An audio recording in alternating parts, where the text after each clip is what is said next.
Well, thank you, Mac, and thank you very much to the organizers of this extraordinary conference. And what I want to do is, as I said, the future of Asia is less certain than you may think it is. And I want to draw a picture of why I'm very concerned, not just about Asia, but really a global concern.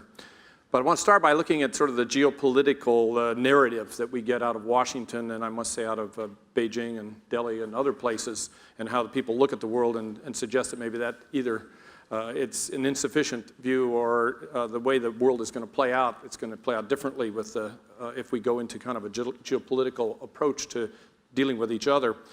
I want to suggest that there are a number of megatrends that are going to create a new strategic environment for us in the longer term, and that the question of interdependence is something we really need to look even more closely at if we're going to figure out how we get through the next 50 years or 40 years.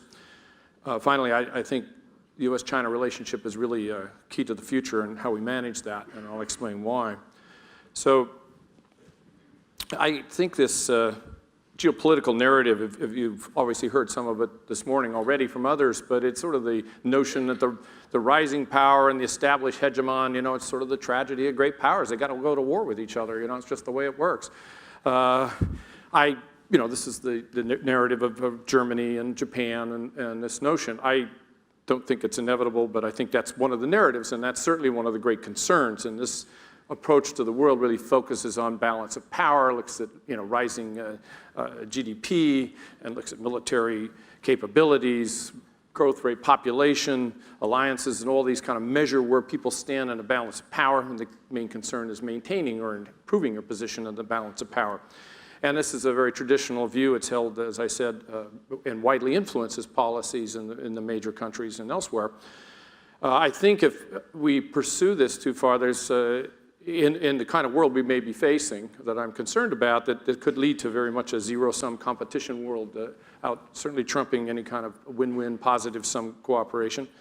And we've already seen the red flags raised by one of David's colleagues, Ian Bremmer, about a G0 world. That is to say, we don't even have a G20 world, we don't have a G7 world, we don't have a world where people are really cooperating to solve the problems we need to deal with, and nobody is in charge. And I think Ambassador Freeman is sort of enlightened us to the problem of whether we're going to see anybody in charge in the future, or certainly it's not going to be us setting the rules. And I'll explain why I think that we're in a different world. Oh, I'm sorry, this was 20 years ago.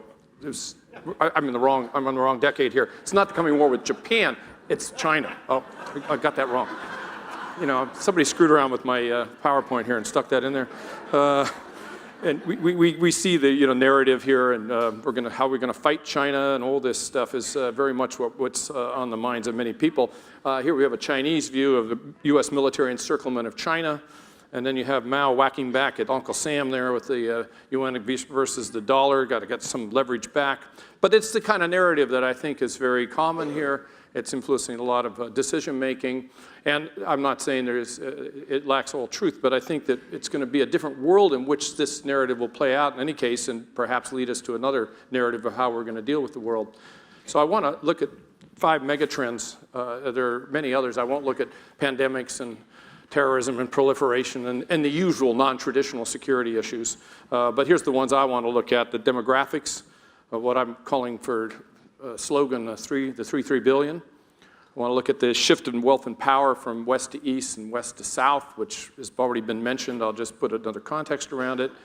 I want to look at the demand growth for energy, food, water, resources, which has obviously already been touched on, but I want to just kind of emphasize that, and very briefly to suggest that it's going to shape the strategic environment choices. I want to look at just point out the climate change challenges. Obviously, we have the expert in the audience here in the second row, and Joanna Lewis, but I've learned a great deal from her, so I'm not a climate change expert, but I do want to point to the kind of strategic implications. And finally, rapid technological change. I think we underestimate the importance of technology. And if you go to Washington, as Tom probably can say, there are not a lot of people in policymaking positions that really have a good sense of technology, where it was going. I don't think 15 years ago there was much sense about what the internet would be, much less what it would do to the world. So the question of technology is an extremely important one here. So this is a map that I find sort of amusing, but it's sort of countries by the size of population. Take the little sliver at the top there is Russia, and it's probably going to be a smaller one in a few years, and a number of other countries. Japan has already decided to toss in the towel. I think it peaked in population 127 million about 3 years ago. Now it's shrinking towards 75 million or something at the middle of the century. But in any case, the thing that I think that there's the 3 billion. The first of the 3 billion, and I use this kind of a rough estimate, is how many more people on the planet, looking out to 2050, which some people think might be a peak period. If you look at these UN projections, they're all over the place, really. I mean, some going to 14 billion by the end of the century, and others declining. One wonders how that decline's going to happen. Doesn't sound like a pretty picture. Or peaking out at around 9 billion. But I think roughly speaking, if you look at 3 billion, 2.5 to 3 billion additional population. But what's interesting here for us, it has so many implications for the United States, is that by Jack Goldstone's projections, and I think there's a lot of different ones, and these are projections, they're not forecasts, they're certainly not predictions. But just looking at demographics, which is a little easier to project than economics, we know the economists can't tell you what's going to happen next month. But look at this difference, 42 million net gain in the rich democracies, developed world, exactly developed today, versus 2.3 billion in the rest of the world, perhaps 3 billion. That's a big shift in population. And Asia, Africa, Latin America is where this is going to happen. You're going to have aging societies, including in this country, but we have ways of dealing with that, like immigration, and we have a higher fertility rate than Europe and Japan, South Korea. But in any case, what you end up with is aging societies, which is really going to slow economic growth. You have, but right now, something like 17 to 20% of the population is over 60. It's going to go to 30 or 40%. That means there are a lot fewer workers producing goods and services, wealth to support older people who are demanding more in pensions and health care, et cetera. So this is a real drag on productivity, innovation, economic growth. I mean, it doesn't have to be, but robotics could be an answer to that. But in any case, that's a trend that we need to look at. On the other hand, you have the youth bulges. Oh, and China is in that category too, by the way, of an aging society, looking down the road 10, 20, 30 years. But this is you see the statistic up there, and it's pretty shocking when you think that 90% of 15-year-olds are in the emerging countries, and 20 years from now, 90% of the 35-year-olds in the workforce of the world will be in these emerging countries. And as we discussed earlier, it may be a dividend in India, may not be. If you can't find jobs for people, then it becomes a drag. If you can really employ those people productively, then you might have a very big boon from it. And so I think that, and here's just a graphic of the age structure here with 40% or more of the population under 15 in the darker red areas. But I think that there's really profound implications for us of this shift, because it's a shift of global wealth and production. It's the economic growth of the emerging market areas right now would be projected to be 2/3 to 3/4 of the growth of the global economy is going to come from these areas, not going to come from the United States, Western Europe, and Japan. So it's going to be a real shift as noted, of wealth and power, not only to the east, but to the south, as Latin America, Africa even, and South Asia all start to take off, potentially. So this is, I think, the second big 3 billion, 2.5, 3 billion, who knows, but these are just projections, but they give you an idea of how to think about it, and that's urbanization. I mean, when you think about this urbanization, it is pretty stunning. We're 50% urban now, 60% globally urban in 2030, 70% maybe in 2050. That's a doubling almost of the urban population. 2 Chinas added to cities in the world. China's adding, what, 350 million, 400 million people to cities by 2030, and they're trying to plan for it. Not everybody else is planning for it. And these urban centers are all going to be in developing countries, these growing ones, and they're going to be, as noted, well-governed and centers of growth, or they could be disasters. I've been in Lagos. I don't recommend anyone else taking it's not a garden spot for vacation. It's a very scary place, at least in my experience. I think it's been improving, but still, it's a really big question mark. How do you add all these people to the city? How do you build the cities? And I'll go into some of the implications of that. This is just an interesting graphic because this is just a design of all these high-rise apartment buildings to support urbanization of Beijing. They're 20 miles outside Beijing, at the end of the subway line, one of the subway lines. This is, it's just an incredible change. Now, new middle class is the third 3 billion. And we're going to add 3 billion people to the middle class. That's great. I mean, you know, everyone wants to be middle class, have access to you know, a much better life, but it's going to be emerging countries. But the real question that concerns me is where the resources going to come from. You know, what does middle class mean? It means more use of energy. It's, you know, your TV sets, your flat screen TVs, all your mobile devices, but your air conditioners, your refrigerators, and then of course now in China, I think they're going to 20 million cars a year production. I mean, it's cars, it's bigger places to live in. It's huge increase in consumption of resources, especially energy. Where's it going to come from, and what's going to be the environmental impact of this? How are we going to manage this? I think that's really a huge question. So that's one of the things that's really got me concerned as we look forward. But I would also say that, you know, I will go back to the sort of power view of the world as looking at the relative power of different countries, because all this will, of course, affect it. Presuming these projections, and again, I want to raise certain serious questions about projections, but in any case, it's the kind of projections we're seeing. This particular graphic was based on work done by Barry Hughes, who does international futures for the National Intelligence Council, and this is just a power projection. And using power is defined by, you know, population, GDP, military power, sort of put into an index and looking forward.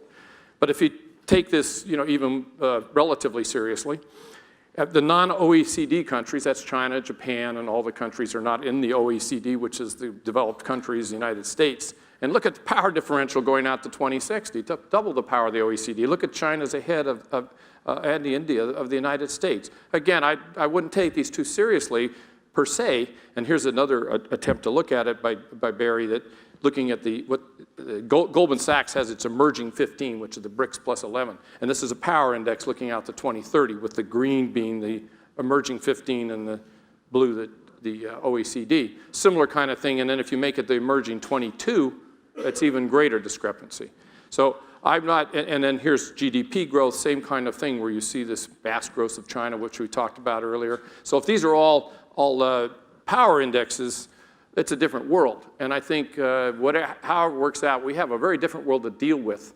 And I call sort of China the canary in the coal mine, and that is that it's the first country, and of course the biggest at this point in population, to really emerge, to build this huge economy, to be a potential, it's in the running for a peer competitor, but it's this giant potential. So we better figure out how do we deal with these people, the Chinese people, the Chinese government, and because we're going to have to not only deal with them as they get stronger and bigger, but with India, with Indonesia, with Brazil, with South Africa, Nigeria, you go down the list. If you look at those power indexes or global GDP growths and everything, it's a different world. And by the way, if you go forward to 2050, the demographic projection is that the so-called developed world is like 10 to 12% of global population. So how do we deal with the other 88%? Do you think we're going to be out there writing the rules and say, sign up? You know, this is the way it's going to be. I don't think so. And we're going to have to start figuring that out. I would suggest that the sooner we do that, the better, because our leverage is probably going to diminish rather than increase over time. But it's going to be a huge challenge for the United States and for our mindset of the United States and the Europeans.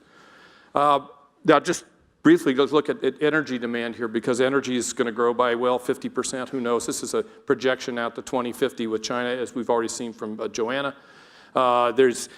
It's very hard to project these energy because it has a lot to do with policies followed. Are we going to? This is an IEA graph, and if we really just do what we're doing now, you can see that there's a 50% energy growth. If we were to follow sort of the new policies pledged by the whole world in terms of Cancun and other places, then we would get down to this about 36% growth. If we actually followed a scenario to keep the 450 parts per million of greenhouse gases and to keep below 2 degrees centigrade climate temperature increase for climate change, then it would be down to only a 22% increase in energy consumption or energy demand. This is all primary energy, by the way, not just oil, by 2035. But that's, of course, there's nobody doing that now, so it's a nice idea, but probably not going to happen. I want to just look at food. Food is, just do the numbers. I mean, if you're going to add 3 billion people to the global population, 2.5 or 3 billion, plus you're adding all these 2.5 to 3 billion to the middle class, and middle class means going up the food chain quite literally. It's a lot more grain to produce a pound of meat than there is a pound of grain to eat. So there's not only a demand of more people, but higher quality food requiring more production. And where's that going to come from? That's a real problem. And by the way, I think the United States had 28% of its grain crop in 2009 went to biofuels, not to feed people. So the biofuels are also competing with this, besides the fact we have all these supply-side constraints of soil erosion, aquifer depletion, loss of cropland to non-farm use, that is urbanization, highways, all kinds of things, and of course desertification, and then we have the climate change impact on top of that. So all this is working out in a way that is going to make increasing food production by 50% a real challenge, to say the least. Then you go down to water. That's the food hunger. We already have a tremendous amount of hunger already, maybe 1 billion people in the world. And water scarcity. I mean, water is really an interesting issue because not only can you only live about 3 days without water, but there's a finite amount of it on the planet of fresh water, period. You know, you can there's desalinization, but it's very energy intensive and not very a good way to get it. So, and we're running out of water. We have, here's freshwater stress looking out to 2025. It gets very, very serious. Right now, I think there's about 500 million people are chronically short of water. Projections are up to 4 billion by 2050. You have aquifers failing because we're over pumping them, and some of them they're fossil aquifers, which means the water is just there, and once it's gone, it's gone. It doesn't recharge. Others don't recharge fast enough. This is happening in China. It's happening in the southwest of the United States. It's happening in India. It's a really serious problem where we're draining the water we have, and then we're increasing the demand on it for agriculture, for urbanization, for industry, and energy production requires a lot of water. So this is another conundrum of where the trends are not favorable, to say the least. And I just want to add here that there's all these other resources that are going to be under constraints. We have non-renewable resources and iron ore and copper and phosphorus, peaking phosphorus. Phosphorus is very important for fertilizers. There's a concern about peaking phosphorus. There's lithium for your lithium-ion batteries. Go down the list. And this was just an interesting graphic because it shows that, it projects anyway, that in the next 24 years there'll be more copper mined than all of the copper metal ever mined in the history of the world. And you know, is enough there? Or at what point do you start having real scarcity? And of course, all that gets reflected in prices. I mean, that's how it works out, supply and demand. And that's going to fit back into the whole question of economic growth and these projections about whether the Chinese party will be legitimate if economic growth were to stall because of all the impact of all these various trends. Just at climate change, this is the famous burning embers chart here of what temperature sensitivity of the climate to adverse consequences. I think that, Joanna, I believe this has been moved back about 1 degree in most recent studies. That even less increase in temperature will have these kinds of effects. Certainly, we don't know exactly what's going to happen, how it will play itself out, but the stress and impact of climate change is already being felt. And there's certainly grave concern that there's a tipping point which things go really, really bad in terms of Iceland, the Greenland ice sheets melting, and Antarctica, and the sea level rise that's extreme and inundates countries, besides all the other effects of climate change on food production through drought. We face this as kind of a stress factor, as I think Joanna pointed out, on a whole range of issues we care about, and how that's going to work its way out, we don't know. Here's just showing the stress on agricultural productivity through 2080. Joanna, I think she didn't mention this, but I think that the Chinese government did a study on climate change impact on China, and one of the things they concluded was, I think it was a 37% drop in agricultural production by 2050. And think that China's going to add, what, 200 or 300 million more people, and you're going to have a precipitous drop in production. That's a problem. I just want to point out that this is seen as a national security problem by the Department of Defense. This is the QDDR that came out last year. There's a real concern that climate change is an accelerant to a lot of other problems, leading to more failing states, more burdens on institutions. And I would say if we don't get it under control and the kinds of things that certainly could happen as is projected, the U.S. defense establishment is going to have a very hard time doing its job in 20 years, 30 years. Just at home, we're going to have a huge demands on our resources for adaptation, consequence management, and there are going to be, presumably, could be a lot of failing states and other places where we might have been called on to intervene and we won't have the capability. This is another example to say that the intelligence community and the Defense Department take climate change very seriously. The question of whether we have a silver bullet in technology. This is a very interesting question. I don't think it's one of the things we're trying to explore too with the NIC, but here's just, we've already been into the question of renewable energy. Can that help save us from climate change or peaking oil or all the other consequences on the energy front? There are all kinds of new technologies we don't know what have. One of my favorites that's just becoming sort of well known right now. This was the cover of Economist on February 10th this year. Print me a Stradivarius. There's 3D printing or what they call additive manufacturing.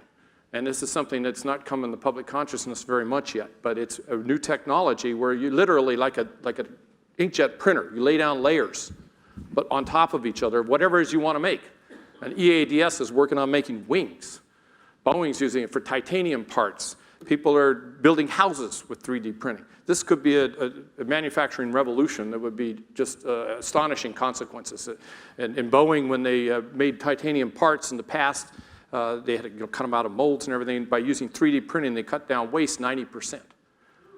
And if you think about making things where you want them rather than transporting them across the planet, think of the reduction in the carbon footprint that saves. So we don't know if this is an example of a technology that 10 or 15 years from now could be commonplace. It could be how we get things made. It would change the supply chain so the world, maybe you wouldn't have things made in China or India or anyplace else. You make it right here. You would design what you want and you can make it.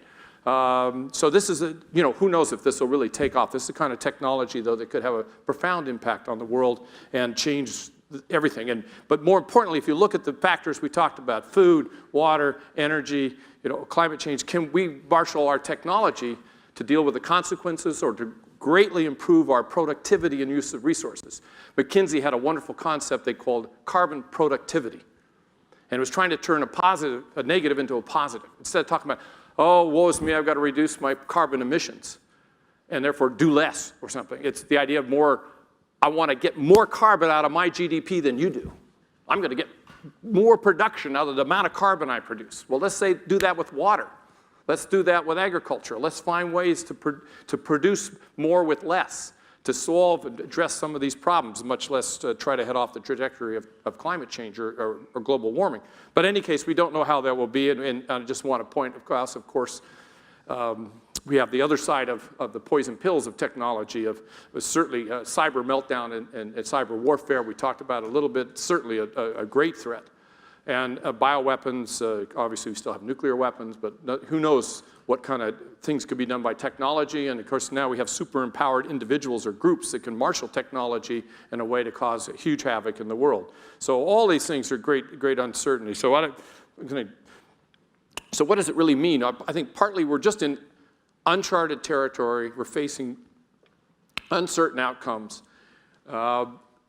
If we go back to the presentations on the Chinese and Indian economies, think of these trajectories, and they're not going to just go on forever. If you have a declining resource, then there's a supply-demand problem, right? We saw the price of oil go to $147 a barrel.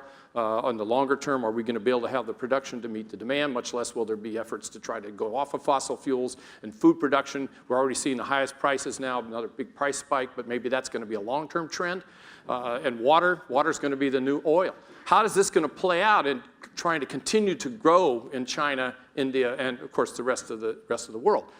That's I can think. Well, I'll get to it in a second, but I don't think you're going to have a straight line development. Linear change is not the way the world works. The long term, you're just going to have these different trends interacting with each other because water, food, and energy are very much part of a whole cycle and interact with each other, affect each other, often in a negative way.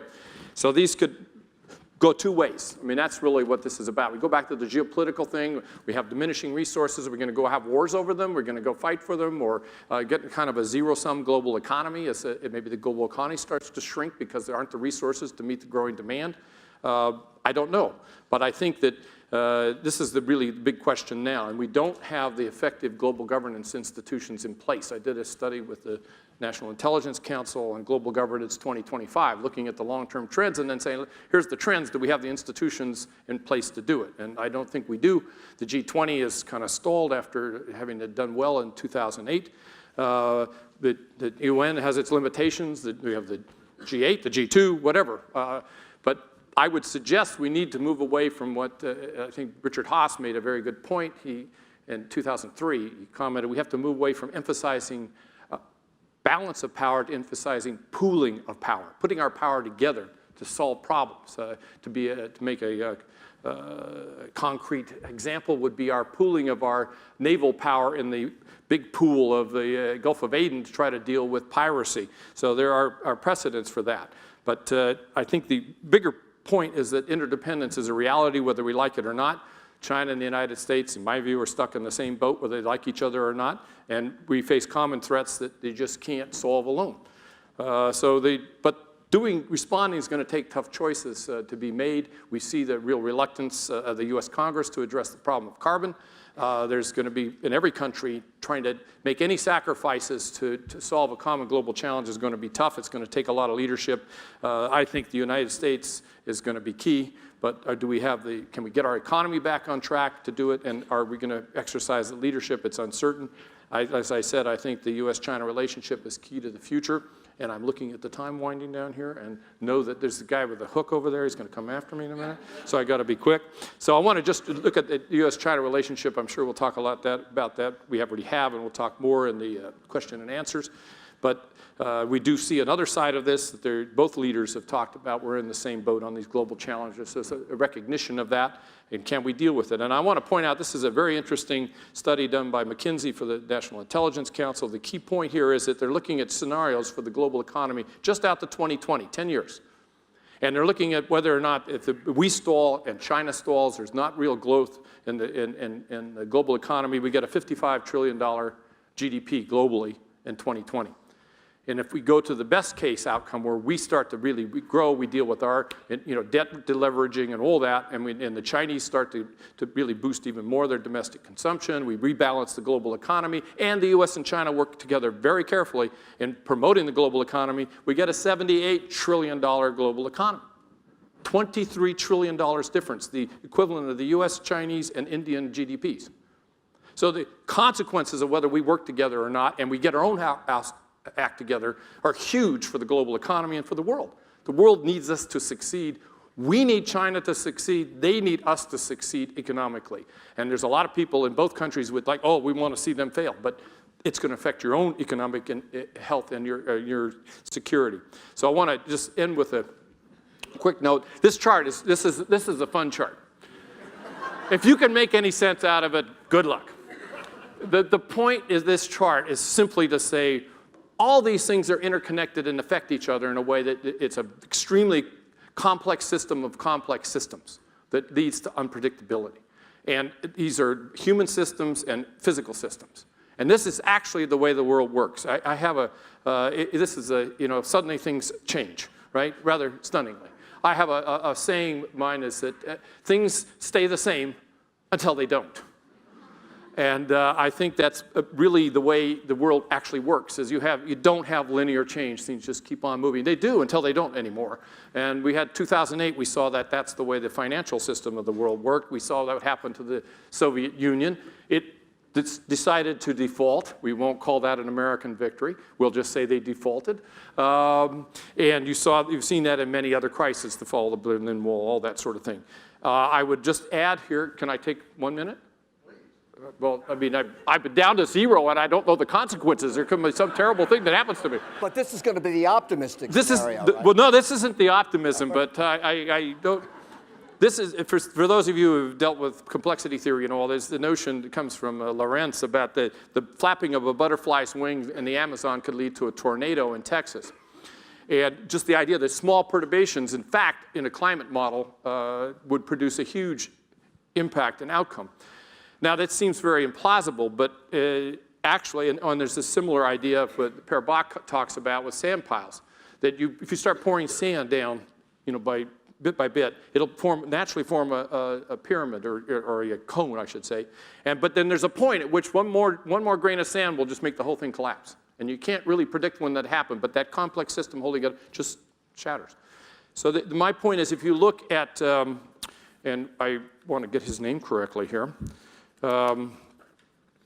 the Tunisian by the name of Mohamed Bouazizi, he self-immolated on December 17th in Sidi Bouzid.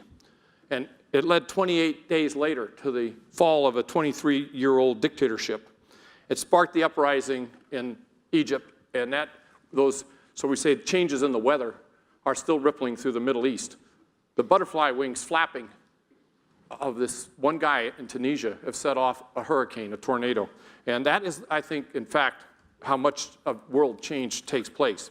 The change is uncertain. There's sand piles everywhere that are building. You don't know, maybe perhaps, or actually if you have foresight, you see they're the sand piles. You just don't know which grain of sand is going to make it collapse, or which butterfly wing is going to be flapping to make these great changes throughout the world. But you can predict the unpredictability. You know, Don Rumsfeld was right about some known unknowns.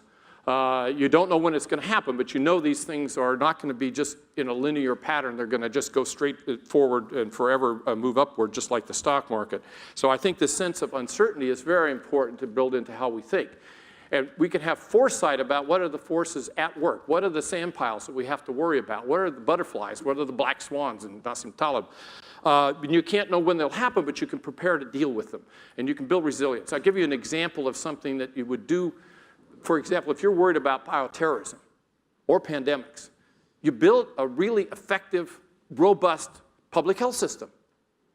And if you have that public health system, by the way, it's a really good thing to have. But if you have one of these crises, you're better prepared to deal with it. And you can start to try to foresee what the world looks like. If you're going to have water, deal with we're going to have a water crisis. We already have it for a good part of the world. We're going to have a worse one. We're going to have food. How do we deal with this? How do we prepare to manage these things? How do we prepare to manage the crises that might happen? So I think there's, much that can be done. I think that the US and China are going to have to work together if the world's going to get through this century well.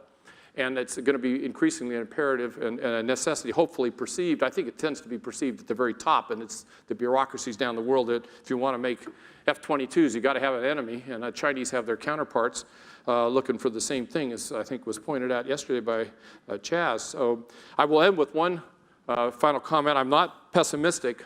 I'm not just a little worried. What, me worry? Never, never, never. But it was one of my favorite quotes from Mao. Well, two quotes. One, Marx once said, or wrote, I should say, that humans make their own history, but not under conditions of their own choosing. And I think that's what we have to figure out. What are those conditions? And let's do the choosing. Let's do the leadership. Let's make the decisions. The other was a quote from Mao, or a poem that Mao liked. And I think that this sort of characterizes the world and globalization. The tree prefers calm, but the wind will not subside. And I think that's the world we live in, and we need to figure out how to ride the wind and predict it and deal with it. So with that, thank you very much.